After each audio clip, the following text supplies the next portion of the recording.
হাই কি খবৰ সকলো ফ্ৰেণ্ডে ভালে আছেনে? মোৰ ৰত্না ব্লগৰ আন এটা ভিডিঅ'লৈ আপোনালোকক স্বাগতম। মোৰ যে সেই চকুটোত কিবা এটা লাগি থকা সদায় মানে ভিডিঅ' কৰি থাকিলে লাগেই। কি লাগে মই পাত্তাই নাপাওঁ, কিন্তু এইভাগে আইনাত চালে গমেই নাপাওঁ কি লাগে। কি কৰিম, পইচা টকা নাই। পূজা পালেহি। কালি ল'ৰাটোক কাপোৰ লাগে বুলি কেনেকুৱা চিঞৰিছে। তাৰপিছত বিশালত লৈ গ'লোঁ, শ্বপিং হলত একো ভাল বস্তু দেখিয়েই নাপালোঁ। আকৌ বেলেগ মাৰ্কেটত লৈ গ'লোঁ, তাতে বেছি নহয় 2 এযোৰ কিনি দিম বা সৰু ক্লিপ এটা কৰি লৈ আহিছোঁ। মই আপোনালোকক দেখাম বা বিশালৰ, কিন্তু ইমান ডাঙৰকৈ ভিডিঅ' নবনালোঁ আৰু, কাৰণ আমি ইমান ডাঙৰ যে ভিডিঅ' কেৰেক্টাৰ নহয় মানে, সেইকাৰণে লাজে লাগিলে।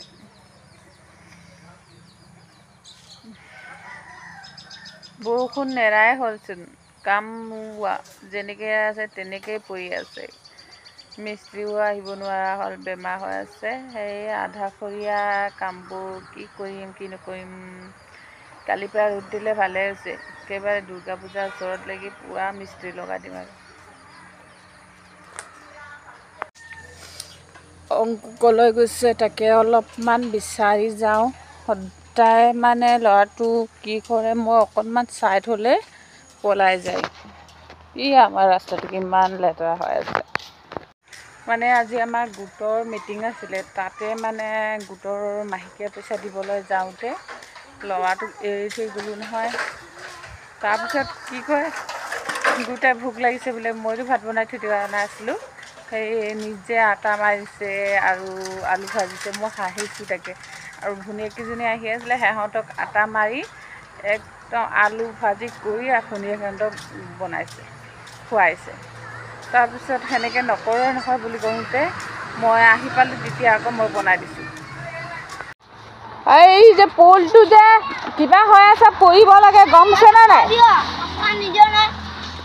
কেলৈ লাগে 5 টকা ক?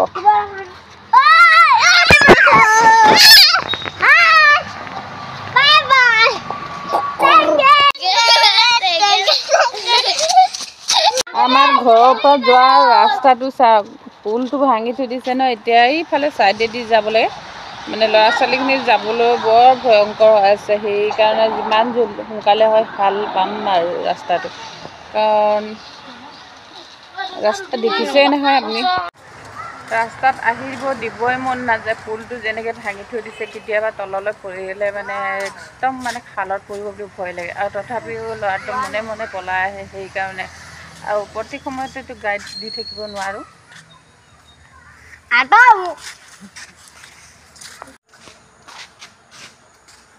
এইটো টেঙা কোনে কোনে খাই ভাল পায় কমেণ্ট কৰি জনাব।